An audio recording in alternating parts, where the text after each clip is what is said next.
Hi hello నమస్తే students. నేను నాగవేణి. మీకు ఎగ్జామ్స్కు నేను కొన్ని టిప్స్ చెప్తున్నాను రోజు. అలా ఈరోజు కూడా మీకు ఒక టిప్ చెప్తాను. మీకు ఎగ్జామ్స్ మొదలయ్యాయి, రాస్తున్నారు, ఒకటి రెండు పేపర్లు రాశారు. ఏదో ఒక పేపర్ బాగా రాయలేదనుకోండి, అది బాగా రాయలేదే అవి కొన్ని తప్పుపోయాయే అన్న ఆలోచనను వదిలేయండి.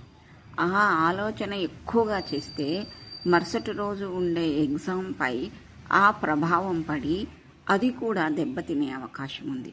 కాబట్టి అది అయిపోయిన దాన్ని డిస్కస్ చేయకుండా వదిలేసి మరుసటి రోజు ఏ పరీక్ష ఉందో ఆ ఎగ్జామ్ కోసం చదవండి. అంతేకాని అయిపోయిన దాని గురించి డిస్కస్ చేసి టైం వేస్ట్ చేసుకోకండి.